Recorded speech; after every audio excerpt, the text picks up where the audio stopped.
casi todos los días, ¿no? En los hospitales. ¿Ya? Artritis reumatoide, Sjögren, ¿quién no tiene un familiar o un paciente así, ¿no? Con estas enfermedades. Entonces es importante entender un poquito cómo es que se llega a dar, cómo se manifiestan. Y bueno, ya cuando hagan reumato o nefro exactamente, hablaremos un poco más a detalle, ¿no? Es un poco la introducción, el por qué se producen estas enfermedades. ¿Ya? Pero hoy vamos a hacer un pequeño repaso de lo que es la inmunología. Ustedes ya entiendo que saben mucho porque hemos en todo un curso de inmuno. Y tenemos que recordar esto, ¿no? Nuestro sistema inmunológico está determinado para destruir microorganismos que intentan atacarnos, ¿no? También, como hemos visto en cáncer, también se va a encargar de evitar que haya tumores. O sea, básicamente la vigilancia contra ya sea agentes externos, infecciosos o tumores. Y lo va a hacer a través de dos formas, ¿no? Sistema inmune innato y sistema inmune adaptativo. Entonces, el sistema inmune innato, como su nombre dice, con ese nacemos, es innato. Y está dado por algunos elementos, como por ejemplo las barreras, como es la piel. Si nuestra piel está íntegra, no tienes por qué tener una infección. Pero si haces un corte o te quemas, tienes alta posibilidad, al haber roto esa barrera, de la inmunidad innata, tener una infección. Tenemos también agentes químicos, por ejemplo el pH gástrico. Por eso es que es tan común que cuando nosotros damos inhibidores de bomba de protones a largo plazo o en forma indiscriminada a los pacientes, ya se habla mucho del riesgo de que hay neumonías asociadas a estos inhibidores. Porque igualmente el pH gástrico es un protector contra bacterias. De hecho, nosotros ingerimos en los alimentos incluso. Ustedes van a comer acá la tía veneno con su chupapón. Y obviamente si es que no hay sistema pH gástrico, les va a dar su diarrea, ¿no? Salmonela. Algunos agentes biológicos, de hecho las proteínas antibacterianas también son importantes. Muchas son producidas por los propios linfocitos o células del sistema inmune. Algunas otras células también pueden producirlas, por ejemplo la lisozima. Y tenemos también agentes celulares, ¿no? Neutrófilos, macrófagos, linfocitos citotóxicos o natural killers también llamados, células dendríticas que van a compartir ambos sistemas, una parte del sistema innato como el sistema adaptativo, y también algunas sustancias moleculares como el complemento, que también es parte de los dos, o algunas citoquinas. De igual forma, la inmunidad adquirida principalmente está dada por los linfocitos T y B, que son los que principalmente la representan. Va a haber algunos anticuerpos, obviamente reproducidos por estos linfocitos B, y también citoquinas y complejos. ¿Ya? Algunos procesos que están relacionados a este tipo de inmunidad, por ejemplo, la fagocitosis es parte de la inmunidad innata, está dado, como ya sabemos, por leucocitos y macrófagos. Va a haber también secreción de enzimas digestivas, la lisozima es una de ellas. Resistencia de la piel a la invasión, ya lo mencionamos, ¿no? Si la piel está íntegra no tiene por qué haber una infección. Si se irrumpe, por ejemplo, empieza una celulitis, una erisipela, entre otros. Ahí están las sustancias que producen las bacterias, o que destruyen bacterias, como lisozima, complemento, entre otros. Y prácticamente el sistema adaptativo tenemos que son los anticuerpos producidos por linfocitos B y los propios receptores de superficie producidos también por los linfocitos B. Hay algunas diferencias entre una y otra. Por ejemplo, obviamente, como ya dijimos, si nosotros nacemos con el sistema inmune innato, su respuesta es inmediata. No necesita tampoco una memoria inmunológica, como sí sucede con el sistema adaptativo, que para que haya una respuesta del sistema adaptativo y anticuerpos, por ejemplo, tiene que haber habido una exposición previa a la bacteria, al virus. El sistema inmune lo reconoce, guarda el nombre en su archivo y luego dice, en una próxima infección, dice, este yo lo conozco, es tal bacteria, lo voy a destruir, ¿no? Lo está atacando. Entonces, sí es tardía la respuesta del sistema adaptativo, aunque en una segunda o tercera respuesta ya es un poco más rápido. El sistema innato va a ser inespecífico, básicamente va a reconocer microorganismos en general, no va a distinguir cuál de ellos específicamente es. pero en cambio el sistema adaptativo sí lo reconoce, y sobre todo la reacción antígeno-anticuerpo, porque se encarga de reconocer esta. Ambos reconocen agentes extraños, y recordamos también de que el sistema adaptativo es el que está relacionado principalmente al rechazo de órganos. ¿Ya? Por eso nosotros cuando damos inmunosupresión en un trasplantado, básicamente lo que bloqueamos es la vía del linfocito T. Bueno, nuevamente resumiendo, ya sabemos que la inmunidad innata va a estar dada por algunos elementos celulares como fagocitos, monocitos, células dendríticas, natural killer, algunas proteínas del complemento, y otro factor importante va a ser las opsoninas, ¿no? Las opsoninas van a ser proteínas quimiotrayentes que van a permitir de que la bacteria se una a estas opsoninas y se sea reconocida. Estas opsoninas sean reconocidas por el linfocito T, ¿no? Como vemos, y luego, una vez que se une la opsonina a su receptor del linfocito T, la atrae hacia el linfocito T y el linfocito la fagocita, ¿no? O sea, es como que le echa maicito, la atrae y luego se la come, ¿no? Citoquinas importantes son estas, las que tenemos que recordar: factor necrosis tumoral alfa, interferón, interleuquina 6, interleuquina 1 e interleuquina 2. Casi muy similar a lo que hemos hablado también en la oncología, ¿no? Casi eran por ahí las mismas. El complemento, como ya dijimos, la vía del complemento, ustedes recuerdan, en realidad es una vía inactiva, son proteínas que se producen que están en la sangre, pero que ante un evento, ya sea autoinmune o de tipo infeccioso, se activan y se produce una cascada inmunológica que al final va a conllevar igualmente a la destrucción, en este caso, de la bacteria o del microorganismo, o si es que es una enfermedad autoinmune, del órgano que está relacionado. Por ejemplo, complemento, estamos recordando siempre que hablemos de esto, el lupus eritematoso extremo. Y en cuanto a la adaptativa, también recordar un par de cosas más de lo que ya hemos conversado, que está relacionado a lo que es el complejo mayor de incompatibilidad, está relacionado también a las células presentadoras de antígenos, que van a permitir reconocer este complejo mayor de incompatibilidad, y algunas inmunoglobulinas. Ya dijimos que las inmunoglobulinas son producidas por linfocitos B, generan anticuerpos, por lo tanto, están relacionadas justamente a esto y a la adaptativa. Entonces tenemos IgG, que está relacionado a virus, bacterias, e IgA, que está normalmente en las mucosas, como en la piel. Bien, entonces una vez que el sistema inmune ha logrado reconocer un microorganismo extraño, lo que va a hacer es eliminarlo y luego guardar sus antecedentes penales, ¿no? O sea, guardar la memoria inmunológica. ¿Ya? Esto lo hace a diario el sistema inmune, por nosotros podemos defendernos frente a ciertas infecciones. Por eso igual cuando llegó el COVID no teníamos memoria inmunológica en ese sentido. De igual forma, este mecanismo también es parte importante cuando hablamos de las enfermedades autoinmunes. Lo vamos a comentar en un momento.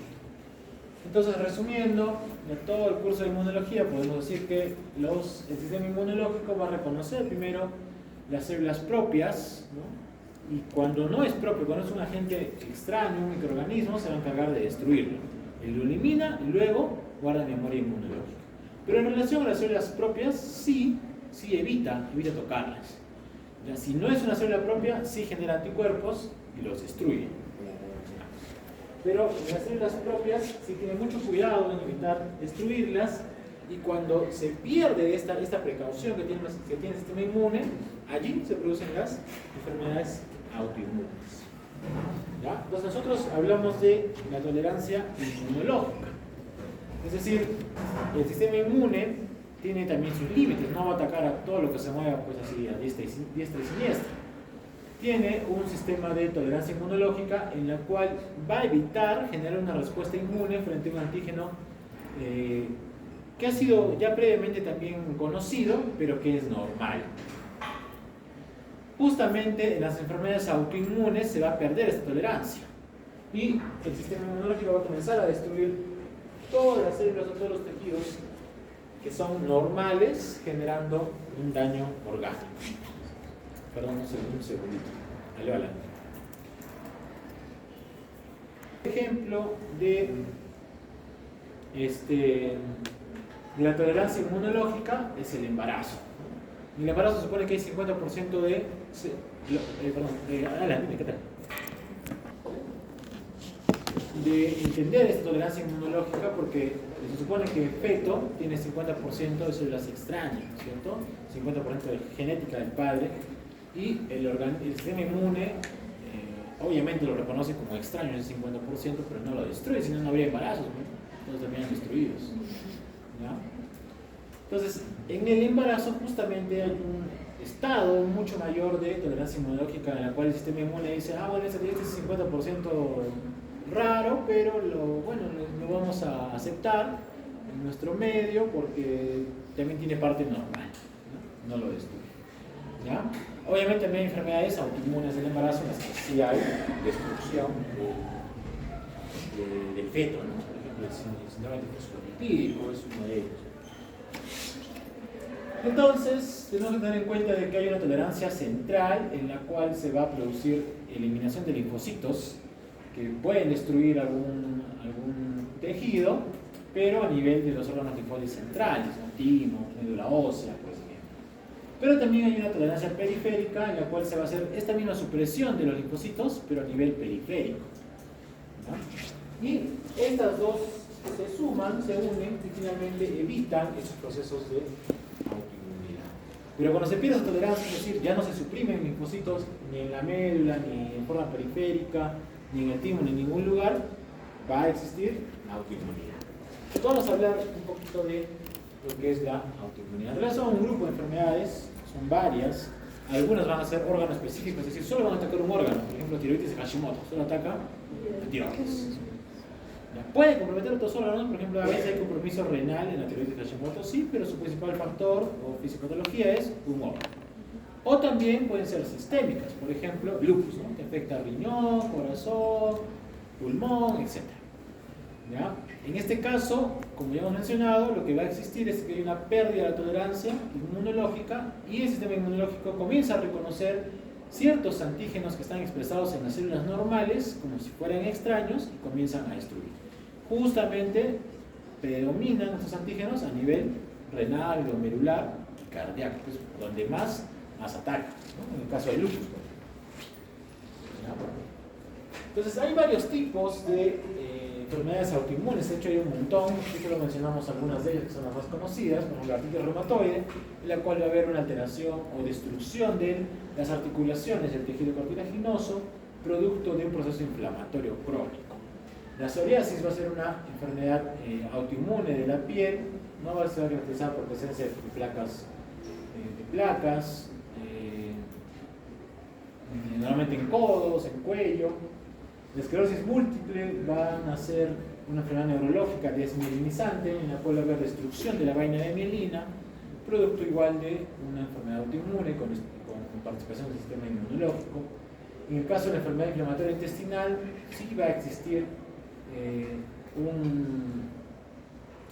una destrucción también del colon principalmente. ¿Ya? Hay dos tipos, recuerden, la colitis ulcerosa y la enfermedad de Crohn, ¿no? Algunas tienen ciertas diferencias entre una y otra, pero al final va a generar la destrucción del colon, produciendo por ejemplo diarrea o incluso infecciones. El lupus eritematoso sistémico ya hemos mencionado un poco, vamos a ver más adelante más detalle. La tiroides de Hashimoto, también ya lo mencioné, que es una forma de alteración tiroidea, producto de la destrucción de la glándula tiroidea.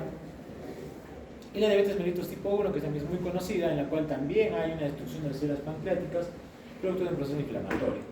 Entonces, esta inflamación crónica, más los anticuerpos, más los inmunocomplejos, al final va a generar ¿qué? Daño orgánico. No se fue pregunta del examen pasado. Obviamente ya no les va a tocar esa pregunta. Entonces, hay varias enfermedades, ya hemos mencionado. Si las dividiéramos en órganos específicos sistémicas, creo que podrían quedar así. Enfermedad de Graves también es una enfermedad que cursa con hipertiroidismo, Graves-Baszlow. Pénfigo es una enfermedad dermatológica. Vitiligo, ¿no? No sé si han visto pacientes que tienen cambios en la coloración, se ponen por áreas la piel blanca. Anemia hemolítica autoinmune, donde va a haber una pérdida de hemoglobina, producto de producción de anticuerpos. Púrpura trombótica, trombocitopénica idiopática, también es una forma de enfermedad autoinmune, órgano específico, en la cual también va a haber plaquetopenia. Miastenia gravis, afecta la unión neuromuscular, los pacientes tienen debilidad muscular, producto de esta afectación de la unión neuromuscular, uveitis autoinmune, la metes en el ojo. De hecho, las uveitis o las escleritis o escleritis están muy relacionadas a las enfermedades autoinmunes, principalmente vasculitis. Síndrome de Goodpasture, la vamos a ver ahora en una clase de vasculitis, donde van a hablar un poco más a detalle, ¿no?, del síndrome pulmón-riñón, donde hay afectación por procesos inflamatorios de los ANCAs contra el pulmón y contra el riñón, principalmente la membrana basal glomerular. Otras órganos específicas tenemos, por ejemplo, esclerosis múltiple, ya vamos a mencionar un poco, la anemia perniciosa. La anemia perniciosa es una enfermedad autoinmune en la cual va a haber anticuerpos contra el factor intrínseco, y eso va a generar de que no se pueda unir a la vitamina B12, por lo tanto va a haber anemia, ¿no?, anemia de tipo megaloblástica. Enfermedad de Addison también, diabetes tipo 1. En cuanto a las sistémicas, aquí son un poco más conocidas porque tal vez son las más frecuentes en la clínica: dermatomiositis, esclerodermia, por acá Sjögren. Sjögren causa sequedad oral y sequedad de ojos, pero también puede causar daño en otros ojos, incluso riñón. Esclerosis sistémica y esclerodermia, lupus eritematoso sistémico, ya vamos a ver un poco adelante. Vasculitis en una clase especial. La más frecuente recuerda son las de vasos pequeños, también se habló del año pasado, obviamente no nos va a tocar. Y la artritis reumatoide, afectación de articulaciones, pero también es sistémica, ¿no? También da daño pulmonar, daño cardíaco. ¿Ya? Esto también es importante recordarlo, esto siempre es pregunta de examen, obviamente varía. Los mecanismos, ¿no? Las enfermedades autoinmunes se van a comportar y van a generar destrucción orgánica de diferentes formas. Una de ellas, por ejemplo, va a ser la destrucción celular, como sucede en el caso de la tiroides de Hashimoto y en la diabetes mellitus. Entonces va a llegar las células inmunes hasta el propio órgano y comienzan a destruirlo. Inflamación tisular, el Sjögren también tiene en cierta forma ese componente de destrucción celular. En este caso. Inflamación tisular, ahí es característica la artritis reumatoide. Ahora vamos a ver una imagen donde hay un montón de interleuquinas, células inflamatorias que se añaden en la articulación, y por eso el tratamiento es antiinflamatorios con inmunosupresores, y a veces incluso inyectamos corticoides en la articulación misma para disminuir el proceso inflamatorio. Lupus eritematoso sistémico también tiene componente inflamatorio, aunque su principal fisiopatología o mecanismo fisiopatológico va a ser la formación de inmunocomplejos. Entonces, casi siempre que nosotros encontramos inmunocomplejos es que pensar en lupus. Los que nos hablan de inmunocomplejos es que pensar en lupus. Wegener, que es una forma de vasculitis, también tiene cierto componente inflamatorio. Bloqueo de receptores, ya dijimos, anemia perniciosa, no se bloquea el factor intrínseco, obviamente no se va a poder unir a su vitamina B12. Igualmente en la miastenia gravis, a nivel de la unión neuromuscular, se va a bloquear el receptor de acetilcolina, ya no va a haber el componente de la placa bioneural, ¿no?, de la membrana de la unión neuromuscular, por lo tanto no va a haber movimiento. Una de las características justamente, por ejemplo, la tosis, ¿no? Tosis palpebral es un síntoma de la miastenia gravis. Destrucción de proteínas extracelulares, como en las enfermedades desmielinizantes, la esclerosis múltiple es una de ellas. Se producen también antagonismos de proteínas y lípidos extracelulares, como en el caso del síndrome antifosfolipídico, y estímulos receptores, como en la enfermedad de Graves. Entonces aquí vamos a ver esta parte. Por ejemplo, en la imagen de la izquierda, ¿qué pasa en la enfermedad de Graves?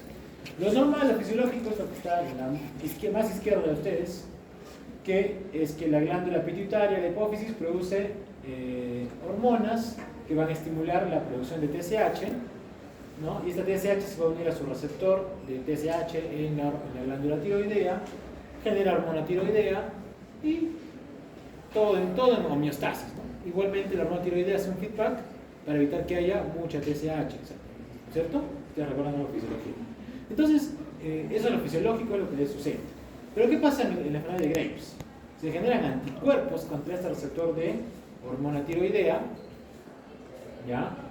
Entonces ustedes ven aquí, este es el anticuerpo, está unido a su receptor y eso va a generar un estímulo de la hormona tiroidea, haciendo que haya una hiperproducción de hormona tiroidea y por lo tanto un hipertiroidismo. Y a su vez, como es una hormona tiroidea en exceso y anómala, no va a generar ese feedback negativo, bloqueando tampoco la producción de TSH. ¿Ya?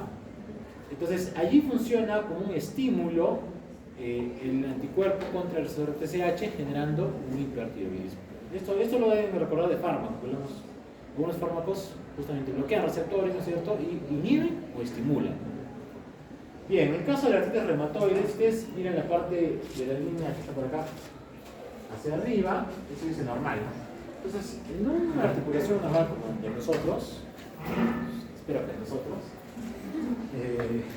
hay el hueso, hay la membrana sinovial. La membrana sinovial está constituida además por líquido sinovial y por el cartílago articular. Y normalmente no hay células inflamatorias en la articulación normal. Pero ¿qué pasa en la artritis reumatoide? Está lleno acá de linfocitos, macrófagos, células dendríticas, osteoclastos. O sea, de por sí ya hay un estado de hiperinflamación tisular. Y obviamente todas estas células van a producir citoquinas. ¿Cuáles? Interleuquina 1, interleuquina 6, interleuquina 17, interleuquina 23. Son las que están más relacionadas con la artritis reumatoide. Por ahí también el factor de crecimiento tumoral alfa y también el factor de crecimiento endotelial vascular, ¿no? Porque obviamente va a querer, las propias células inflamatorias que están anómalas van a querer que haya más vasos sanguíneos para que haya más inflamación. Y esto genera una destrucción del cartílago o de la membrana sinovial de la articulación, produciendo principalmente dolor, aumento de volumen, deformidad de la articulación. No sé si han visto que es artritis reumatoide, ¿no? Como ustedes hacen un rato. ¿Ya? Muy bien. Entonces, otro de los mecanismos que tenemos que recordar también va a ser mediado por anticuerpos. Entonces, hay anticuerpos contra células, este fue el otro examen. Por ejemplo, si es que es contra plaquetas, PTI, púrpura trombótica idiopática. Si es que es contra glóbulos rojos, anemia hemolítica autoinmune. Si es que es contra tejidos, síndrome de Good-Pasture, ¿no? Si es que es contra receptores de hormona, Graves-Basedow. En caso de que sea mediada por inmunocomplejos, la principal va a ser lupus, pero también la propia vasculitis e incluso la artritis reumatoidea también tiene cierta fisiopatología de inmunocomplejos. Y luego está esta otra que también es importante, pero nosotros casi siempre lo relacionamos a alergias, pero no solo está dada por alergias. La hipersensibilidad también es un mecanismo de autoinmunidad. Está relacionado, por ejemplo, a macrófagos, en el caso de la dermatitis de Wegener, enfermedad de Crohn, y principalmente células T, en el caso de la dermatitis de contacto. Esto sí es bien frecuente, la dermatitis de contacto, y recuerden que es por células T. Bien, aquí están los cuatro tipos de hipersensibilidad o de inmunidad mediada por hipersensibilidad. Como hemos mencionado, la tipo 1 está dada en realidad por la anafilaxia, las alergias, el asma, que es tal vez la más frecuente. Casi siempre vemos, por eso casi siempre que escuchamos hipersensibilidad relacionamos con alergia, ¿no? Pero no es solo alergias. La tipo 2, por ejemplo, que es mediada por anticuerpos, está dada en la anemia hemolítica autoinmune, en el síndrome de Good-Pasture. La tipo 3, que es inmunocomplejos, obviamente en el lupus, en algunas glomerulonefritis, por ejemplo, membrana proliferativa, enfermedad del suero, entre otras. Y la tipo 4, que es la celular, está en la dermatitis de contacto, células T, recuerden, esclerosis múltiple, diabetes tipo 1 y también tuberculosis. Ya, esto sí, creo que tenemos que recordarlo, al menos el nombre tipo 1 y su nombre con el trastorno que está asociado. Eso también fue pregunta de examen, que no creo, pero bueno, no sé. A ver. Muy bien. ¿Hasta acá hay una pregunta? Está sencillo, ¿no? Sí. Vasculitis, entonces, ¿qué tipo de hipersensibilidad? ¿2 o 3? La vasculitis tiene un poco de 3 porque también es por inmunocomplejos, tiene también de la 4 porque es también por células T. ¿Ya? Pero recuerden que las vasculitis, el principal mediador en realidad es la producción de AMPAs. O sea, sería otro mecanismo que en realidad es producción de proteínas que van a destruir tejido. Casi como estamos viendo, en las células autoinmunes se van a juntar varios mecanismos, casi uno solo, bien difícil. Por eso es tan difícil tratarlas, porque ya tú das Ya te das un fármaco con corticoides. ¿Qué te va a bloquear? Linfocitos T. Pero por ahí están los inmunocomplejos también sueltos. También los va a bloquear en parte, pero a veces también están metidos los linfocitos B. Entonces ahora estás bloqueando linfocitos T, pero no linfocitos B. Entonces por eso es bien complejo tratar las enfermedades autoinmunes, porque muchas veces van a juntar varios mecanismos en uno solo. ¿Ya? Pero recuerda que en las vasculitis el principal mecanismo es la producción de ANCAs que van a generar destrucción de los tejidos. Gracias. Bien, algunos factores de riesgo importantes. Obviamente todas las chicas acá presentes tienen riesgo. El sexo es el factor tal vez más importante, porque casi todas las autoinmunes, o la gran mayoría, son en mujeres, ¿no? Bueno, algo tenían que tocar algo, ¿no? Sí, pero no todos tocamos. Y esto está relacionado, claro, y esto está relacionado a que los estrógenos van a estimular la producción de células autoinmunes y de citoquinas. En cambio, en el hombre casi no tienen muchas porque la testosterona es un factor protector, ¿ya? Y más bien, si es que al hombre le da un autoinmune, ya fue, porque le va a dar más severa. Sobre todo si le da lupus, tiene más mortalidad cardiovascular, más riesgo de nefritis lúpica, se muere más rápido y no responde, encima no responde al tratamiento. O sea, el hombre ya, pues ahí sí la paga, ¿no? Le paga a todos los que les ha hecho. ¿Ya? En el caso de la herencia, obviamente también es importante, ¿no? Si tu mamá tiene lupus, pucha, ya, pues, ya ve resignándote nomás que algo te va a tocar, ¿no? Ya sea una tiroiditis, un propio lupus, una glomerulonefritis, algo te va a tocar. Si es que hay una pérdida de energía de los linfocitos T, por ejemplo, esto sucede también en los pacientes ancianos, y hay anergia de la respuesta inmunológica, entonces algunas enfermedades pueden tener cierta predisposición, ¿no? Por ejemplo, ¿quiénes son de los ancianos? Esclerosis múltiple, miastenia gravis, es como que ese grupo etario, ¿no? ¿Ya? Mimetismo molecular, esto sí también es importante. Muchas veces nosotros, en el intento de defendernos contra bacterias, el sistema inmune se equivoca y reconoce, en primera instancia obviamente, antígenos propios de las bacterias, pero estos antígenos muchas veces son parecidos a los de algunas células propias de nuestro organismo, entonces los confunde y dice, este creo que era de una, no sé, legionela, y aquí no es de legionela, es tu rodilla, y agarra y lo ataca, lo destruye y ya fuiste, ¿no? Algunas infecciones también van a estimular que haya producción de antígenos, de superantígenos, pero sobre todo estafilococos y estreptococos. Y por eso es que una vez que te da una infección, sobre todo por estafilococo o estreptococo, es muy probable que a las semanas te pueda dar un autoinmune. Por ejemplo, Guillain-Barré. Guillain-Barré casi siempre da 2 semanas, semana y media, así, o menos a veces, después de que te ha dado o una faringitis o una diarrea, ¿no? Por Campylobacter, por ejemplo, que tiene mucho mimetismo molecular. Entonces tengan también mucho cuidado después de una infección, porque ahí puede activarse el sistema inmunológico y comenzar a destruir, pues, tejido. ¿Ya? Bien. Estos son algunos de los microorganismos que están relacionados a mimetismo molecular, ¿no? Por ejemplo, el piógenes del grupo A puede confundirse con miosina, laminina, tropomiosina. Entonces, por ejemplo, eso está en el corazón, ¿no? Puede darte algún tipo de carditis, sobre todo reumática, ¿no? Por eso el estreptococos piógenes está relacionado a fiebre reumática, carditis. ¿Ya? Campylobacter jejuni está asociado a Guillain-Barré, ¿no? Algunos antígenos del hospedero, gangliósidos, que se confunden con lipo-oligosacáridos. Luego tenemos Klebsiella pneumoniae, que es frecuentísima en el hospital.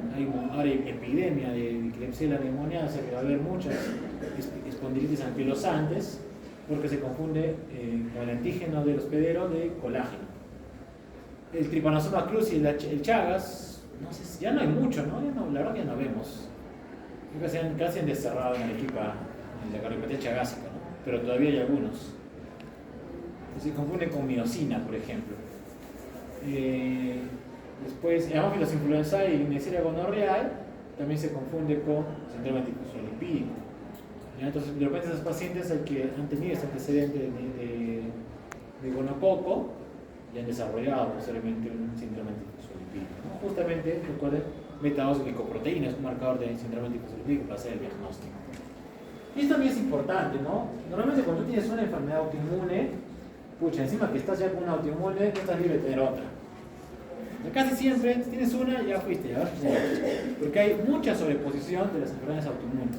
Casi siempre tú tienes artritis, tienes Sjögren a la vez. Tienes artritis, puedes tener lupus. Más raramente si tienes lupus, puedes tener vasculitis. Bien raro, pero puede haber. ¿Ya? Pero por ejemplo, miren cómo comparten, y esto es porque comparten muchos de los de proteínas, ¿no?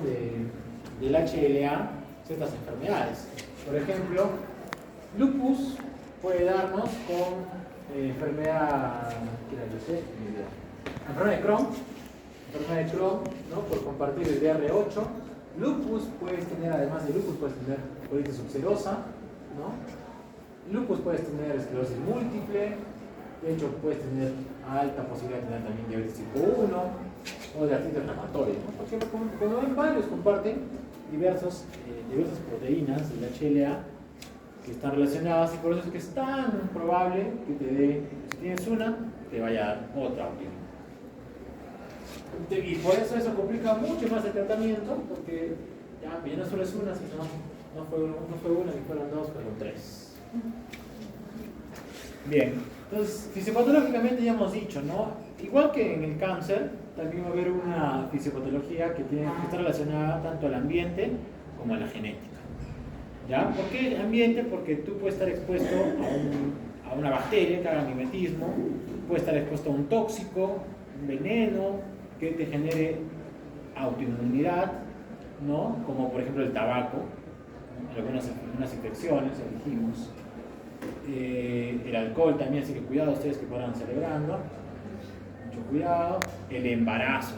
El embarazo también es bien interesante lo del embarazo porque, por ejemplo, si tú tienes lupus y te embarazas, se te activa, empeora el lupus.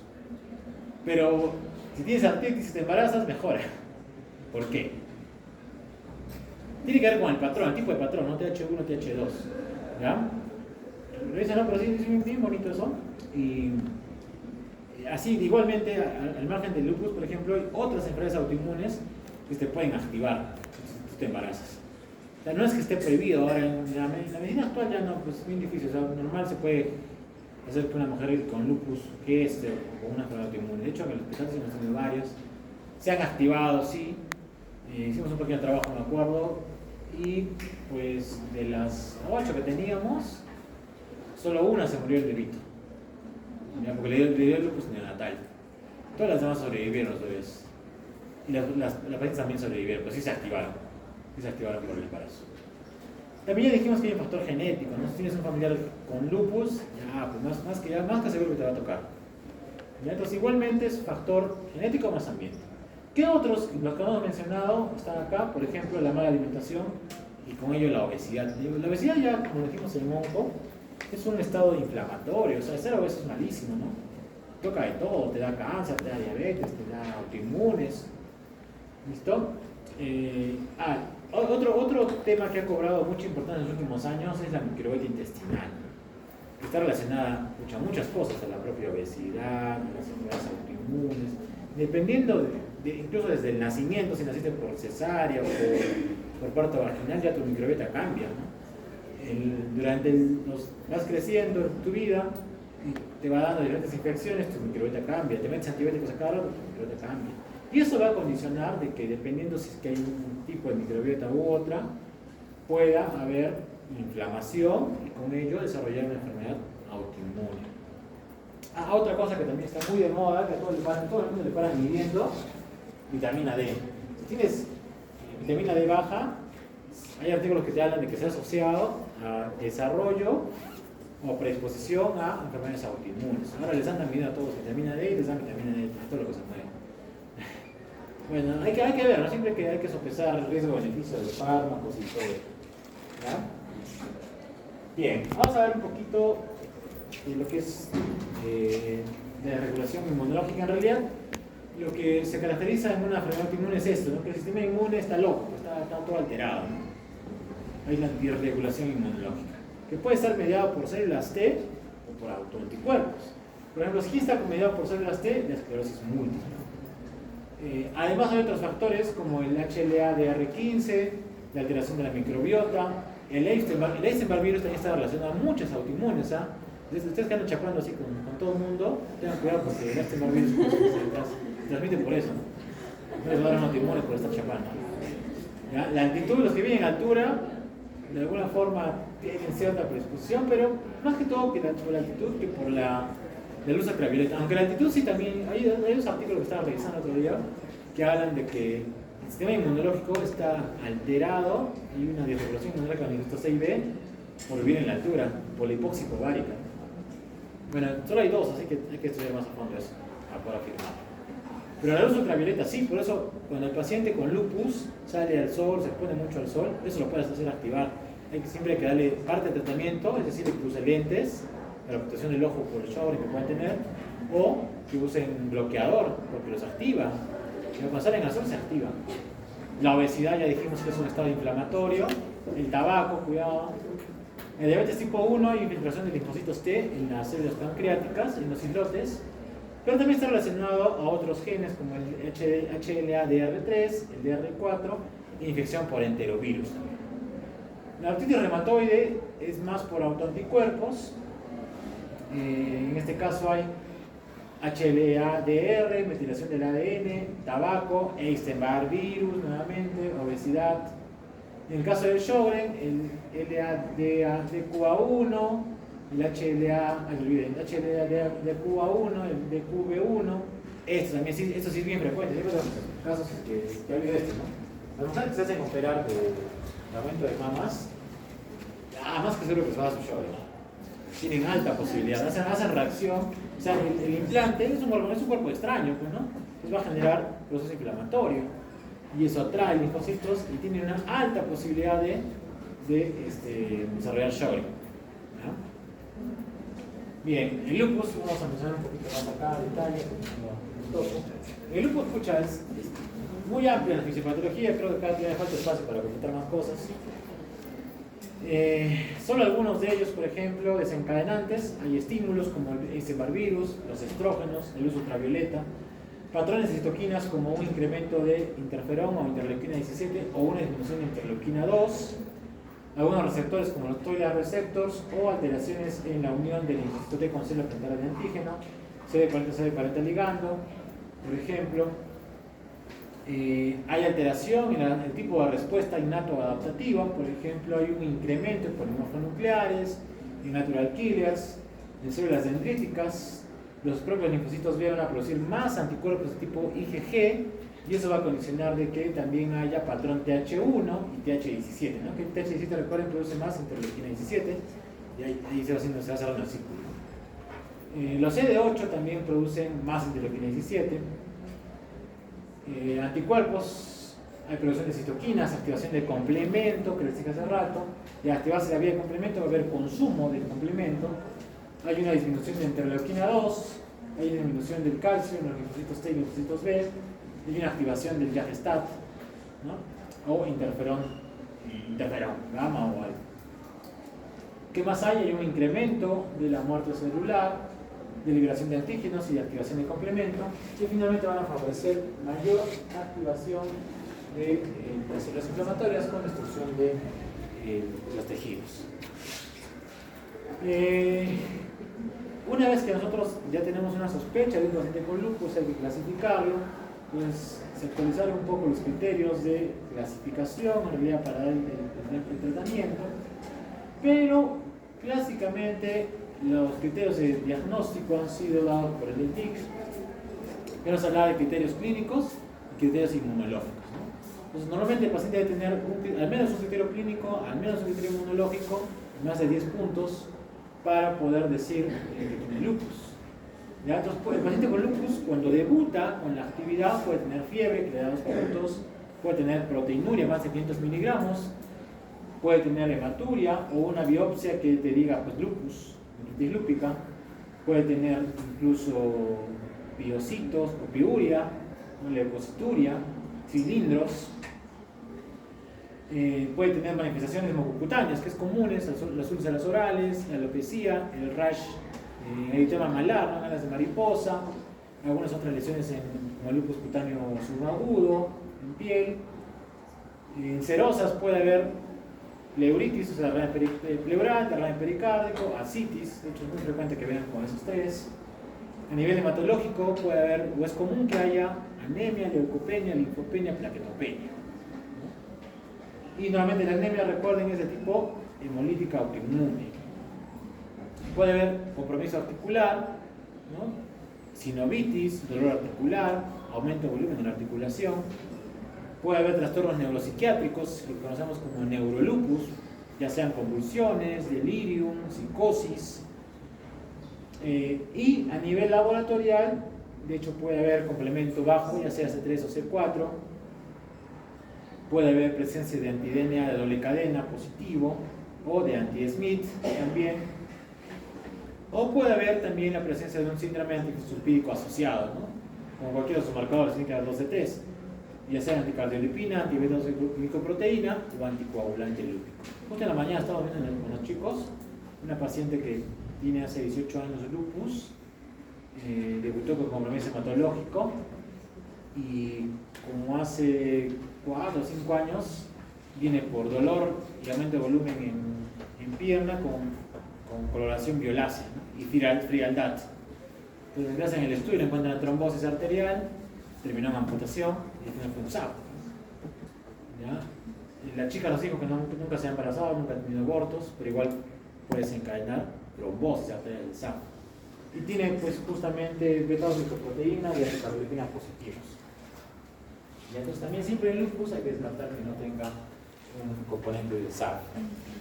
La fisiopatología es bien conocida, no voy a entrar mucho en detalle, pero está relacionado tanto linfocitos T como linfocitos B. ¿Ya? En el caso de los linfocitos T, CD4, por ejemplo, van a producir ciertas citoquinas, ¿no? Factor de crecimiento tumoral beta, o transformante beta, interleuquina 2, interleuquina 4, interleuquina 6, que al final van a producir citoquinas como interleuquina 4, interleuquina 17, interleuquina 20. Los teníamos mencionado. ¿Listo? Estas citoquinas finalmente van a directamente atacar al riñón, al igual que los CD8.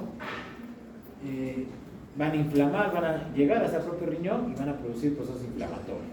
Y por otro lado también están los linfocitos B, que sí van a producir también algunas citoquinas, como interleuquina 6, interleuquina 21, pero principalmente van a generar anticuerpos, y al producir anticuerpos van a formar inmunocomplejos.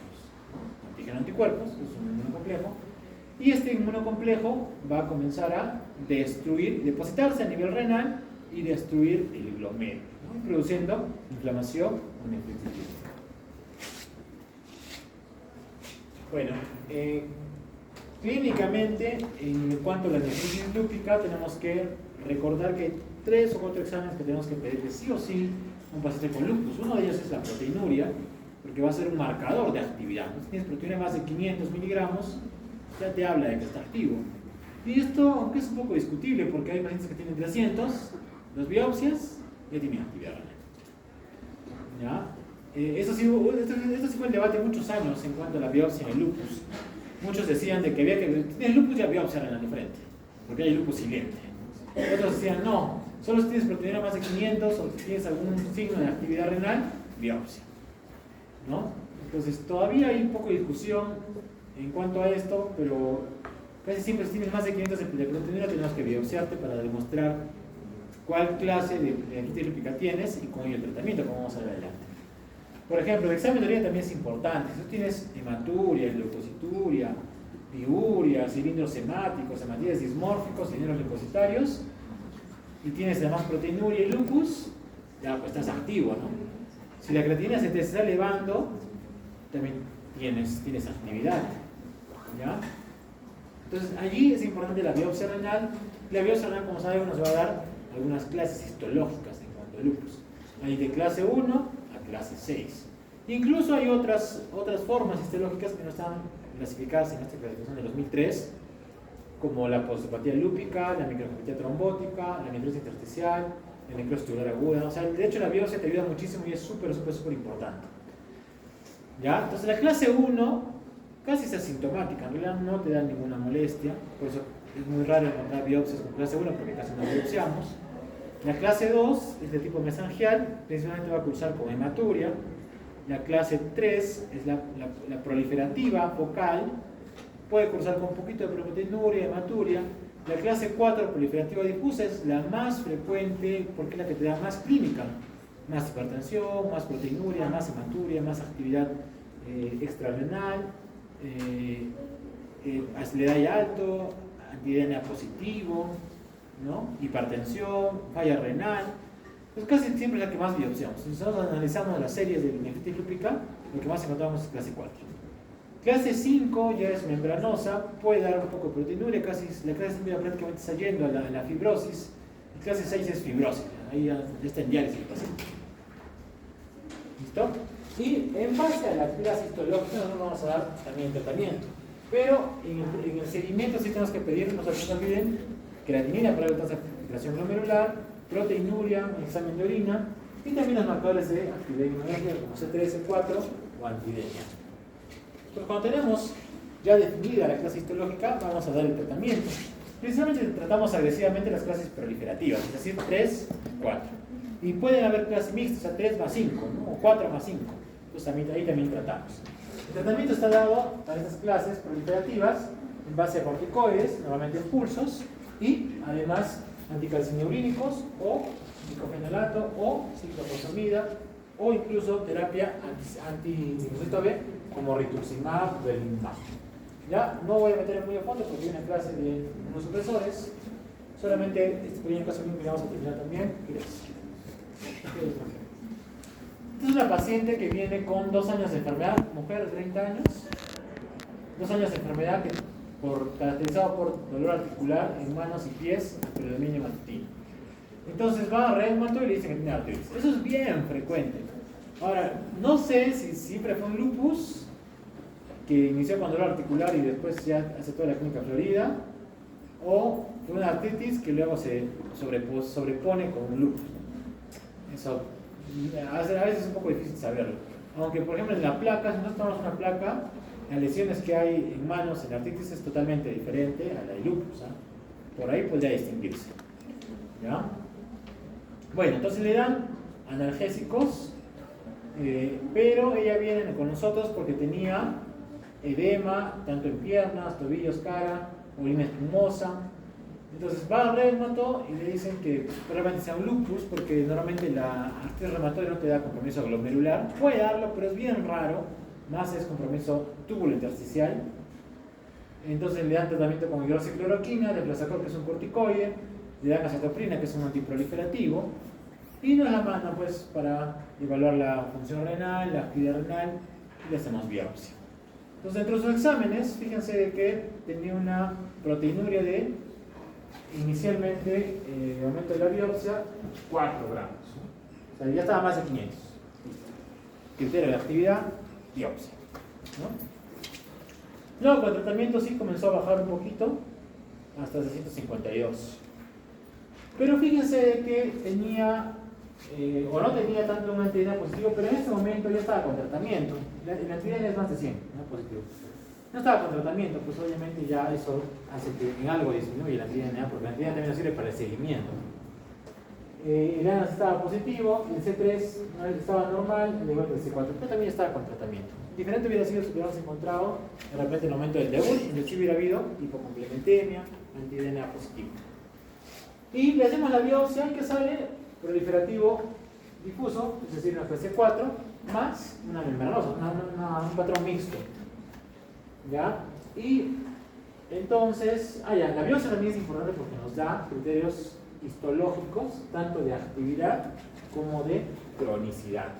Esta paciente tenía 5 puntos de actividad, obviamente era un poco menos porque ya estaba con tratamiento, pero tenía cronicidad muy poco, entonces eso es bueno para ella. ¿Ya? Y ustedes se fijan en la inmunofluorescencia, todas las inmunoglobulinas fueron positivas. Recuerden que se produce anticuerpos, se va a producir depósito de los anticuerpos, el propio célula B, y también por lo tanto de inmunoglobulinas. Por eso con la biopsia renal nosotros podemos detectar cuál. Y normalmente en el lupus es full house, ¿no? O sea, todas están positivas. ¿Ya? Muy bien. Entonces, ¿qué pasó con esta paciente? Le dimos metilprednisolona, le dimos ciclofosfamida, Mejoró un poquito, pero como al año otra vez comenzó a subir de nuevo la proteinuria. Y al final le hemos dado rituximab y ahora ya tiene 60 miligramos, o sea, está controlado, ¿no? Ahora está con acetoprina, tomando acetoprina y bueno, utilizó rituximab. Entonces, en realidad hay varios esquemas terapéuticos que podemos utilizar. Van a tener que conocer los fármacos, dónde actúa principalmente, ¿no? Por ejemplo, inhibidor de la calcineurina. Ahí tenemos tacrolimus, ciclosporina. A ver, ¿cómo se llama eso? ¿Qué? Analía. ¿Qué es la calcineurina? A ver. Ya eso preguntamos en los exámenes, esas cosas, ¿no? Tienen que ir a repasar. Esto lo va a hacer creo que en 2 o 3 clases. Bueno, en vasculitis es muy similar. Ya usamos varios fármacos inmunosupresores, por ejemplo, bien, ciclofosfamida, cetoprina, metotrexate, infliximab, micofenolato, plasmaféresis, pero tiene que ver mucho con la presión de ANCA. No lo voy a tocar porque hay una clase específica de vasculitis, ahí lo van a ver. De hecho, a nivel renal, la glomerulonefritis también tiene mucho que ver con la patología autoinmune. En los pacientes con glomerulonefritis va a haber activados tanto linfocitos T como linfocitos B, va a haber citoquinas. No lo quiero tocar mucho porque también vamos a ver en una clase, 2 clases de glomerulonefritis. Así que ahí los dejo. Pero para recordar que sí hay un componente inmunológico, este cuadro que es de la guía Carigo, en cuanto a la glomerulonefritis membranosa, ¿no? Que es una forma de glomerulonefritis en la que, como ustedes ven, en algunos casos sí vas a tener que usar, por ejemplo, inmunosupresores tipo rituximab, con ciclofosfamida corticoides, o igual ciclofosfamida más glucocorticoides. Igual los dejo para mí. Bien, no sé si tengan alguna pregunta.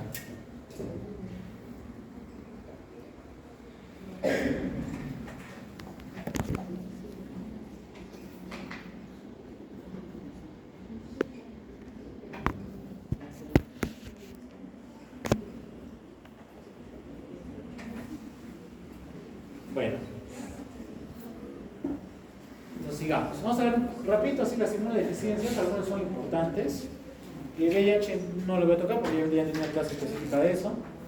Pero hay que recordar de que las inmunodeficiencias en realidad son síndromes que están relacionados con... Eso es lo contrario, la autoinmune. El autoinmune, el sistema inmune está hiperactivo, muy hacia lo más, ¿no? Es como un feedback positivo. En cambio aquí está venido a menos, ¿no? O sea, hay una deficiencia, ya sea congénita o adquirida, de diferentes tipos o de varios. Puede haber deficiencia de linfocitos T, de linfocitos B, del complemento, de la fagocitosis, del sistema inmune innato o adaptativo, etc. Listo, entonces esto va a predisponer a que haya mayor incidencia de eventos infecciosos o también tumorales, ¿no? Igual el paciente autoinmune, como ya dijimos en la clase de onco, tiene más posibilidad de cáncer, ¿no? Igual estos pacientes con inmunodeficiencia tienen más posibilidad de desarrollar alguna infección o incluso algún tipo de cáncer. ¿Ya? No vamos a mencionarlas a detalle, son estas, hay varias, ya sean tanto adquiridas o congénitas, es decir, primarias o secundarias. Por ejemplo, del linfocito B, si es primaria, ahí puede haber una hipogamaglobulinemia ligada al cromosoma X. Una de las más frecuentes es la inmunodeficiencia común variable, voy a poner un ejemplo ahorita. Puede haber deficiencia selectiva de algunas inmunoglobulinas, ya sea tipo G, IgG, o M o A, o secundaria, por ejemplo, en el síndrome nefrótico va a haber pérdida de inmunoglobulinas a través de la orina, y eso genera que el paciente tenga, y lo vemos con mucha frecuencia, tenga más riesgo de infecciones, sobre todo celulitis y neumonías. En el caso de los linfocitos T, igual puede ser de tipo primario, si es que hay una aplasia congénita del timo, que conocemos como el síndrome de B-George, o si es secundaria, por ejemplo, en el linfoma de Hodgkin, o si está relacionada a algún tipo de inmunosupresión. Si damos inmunosupresores, se van a bajar linfocitos T, corticoides, acetoprina o tacrolimus te bloquean linfocitos T, ¿no? Activación de linfocitos T. Entonces vas a tener inmunodeficiencia secundaria por esos fármacos. Puede haber mixtas, es decir, tanto linfocitos T como linfocitos B, por ejemplo, en la radioterapia, en la supresión de fármacos también, alteraciones de complemento, Por ejemplo, si te falta alguna proteína de complemento, C1, por ejemplo, está relacionada al angioedema, o alguna forma adquirida, como el lupus. También lupus va a haber una consumo de complemento, y por lo tanto, al complemento vas a tener también más riesgo de infecciones. De la fagocitosis, es la más característica, la secundaria, ahí está, la diabetes mellitus. El paciente diabético casi siempre lo van a ver hospitalizado, ya sea con neumonía o con hipo. Ese cuadro es importantísimo, pregunta de examen, bueno, el grupo pasado no sé si se les tocará. Entonces, no creo, ya mucho, muy facilito también. Entonces, por ejemplo, ¿cómo te das cuenta tú si es que tienes algún tipo de inmunodeficiencia por el tipo de germen que tiene el paciente? Si tiene, por ejemplo, enterovirus o fluorovirus, y además Streptococcus pneumoniae, o Haemophilus, o Aureus, y Giardia, tiene linfocitos B, deficiencia de linfocitos B. Y muchas veces los pacientes con una deficiencia van a tener así varios tipos, ¿no? Van a tener diarrea por Giardia y además una neumonía por pneumoniae. Entonces, ya sospechas, ¿no? Linfocitos B.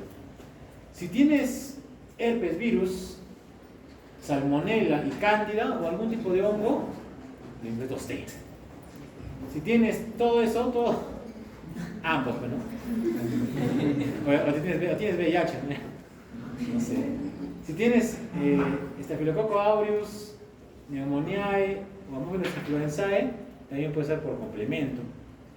Si tienes, por ejemplo, cándida más aureus, puede ser por fagocitosis. Acá hay diferencias, ¿no? Por ejemplo, aquí tienes aureus, pero no hay hongo. Aquí sí. Puede ser, ¿no? Se acaba de ocurrir para el examen. Entonces, ¿cuándo sospechas?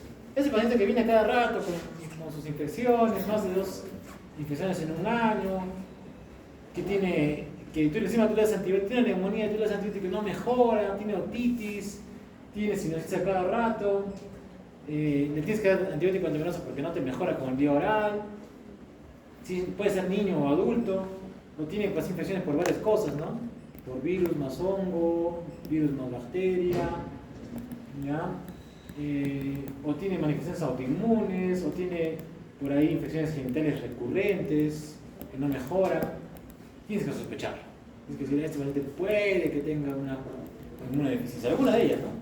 Obviamente la más frecuente es las de VIH, no solo eso. Una de las primeras conocidas es esta inmunodeficiencia común variable. Dicen que es la más común, la verdad que vemos, yo la verdad, bueno, tampoco no veo muchos pacientes con inmunodeficiencias, de repente los alergólogos, inmunólogos, que sí hay, o hasta los hematólogos por ahí pueden verlos. Es la más común en la edad adulta, se presenta a cualquier edad, pero es más frecuente entre 6 y 10 años y 18 a 25 años. Hay riesgo de infecciones, de autoinmunidad, y se va a caracterizar porque hay disminución de las inmunoglobulinas. Eso es frecuente en estos pacientes. Y el tratamiento obviamente va a ser dar inmunoglobulina endovenoso. Entonces, es común que haya infecciones a nivel neurológico, o neuropatías sensitivo-motoras, o esplenomegalia, hepatomegalia, o cualquier tipo de autoinmunidad, incluso lupus, diarreas crónicas como Giardia, pueden tener linfomas, bronquiectasias, neumonías recurrentes. ¿Y cuáles son los gérmenes que están más relacionados a esta inmunodeficiencia? Estos de acá. Citomegalovirus, Pneumocystis jirovecii, Streptococo, Mycobacterium, Mycoplasma, Listeria, herpes, cándida. Pero se dan cuenta, casi son los mismos que les dan a VIH, ¿no? Entonces hay que, no está de más descartar también VIH. Este es un caso, lo encontré en un artículo en la revista. Dice que es una mujer de 38 años. Ya, por ahí no me había pensado, ¿no? Gente joven, ustedes están jóvenes, sanos, ¿qué les va a dar una neumonía, no? Difícil, ¿no? Bueno, puede ser, ¿no? Pero ya habrá que empezar en su inmunodeficiencia. Entonces, a los 26 años dice que tuve una NAC. Poco raro, a mí no me ha dado neumonía nunca. Ustedes, por ahí pensamos. A los 32 años se comenzó a bajar de peso, tuvo astenia, dinamia, diaforesis, fiebre, predominio nocturno, síntomas B, que van a ver el linfoma, dolor abdominal, tuvo obstrucción intestinal, le hicieron una laparoscopía y le encuentran un Mycobacterium bovis. Una mujer de 32 años que tenga Mycobacterium, mucha raro, no es común. Obviamente tiene que tener alguna inmunodeficiencia. Encima está en piña, que salió mal de la cirugía, entra a UCI, la ventilan y le dan neumonía intrahospitalaria. Bueno, sale de la UCI y le dan su tratamiento tuberculoso, luego negativiza ya, se mejora de la tuberculosis, pero le hacen algunos exámenes para descartar otras cosas, todo estaba negativo, era VIH negativo, este virus negativo, rubiola negativo, hepatitis B, hepatitis C negativo. Pero fíjense acá en las inmunoglobulinas. Ya IgG está disminuido, IgA está disminuido, IgM está disminuido, IgE sí está aumentado, porque ya no lo puse, pero en el caso ponen de que esa gente está piña, que no solo le dio infecciones de todo, sino que además hizo una reacción anafiláctica y un asma, algo así, y también por eso tuvo IgE positivo, que está relacionado a las anafilaxis, por eso está alto. Entonces le diagnostican inmunodeficiencia como un variable en forma conjunta porque tienen todas las inmunoglobulinas alteradas, disminuidas, y le dan inmunoglobulina endovenoso y mejora, pero a los 6 meses le encuentran linfoma. Ya, pero obviamente tenía algo ahí, ¿no? Una inmunodeficiencia. Bien, algunas secundarias, así rapidito para terminar. Si estás desnutrido, te va a dar infecciones. Si tienes edad avanzada o edad precoz, infecciones. Si usas inmunosupresores, infecciones, te acaban de pegar infecciones. ¿Ya? Todo eso te predispone. Por ejemplo, aquí en el lado izquierdo hay una tabla con varias infecciones. Por ejemplo, el embarazo también te predispone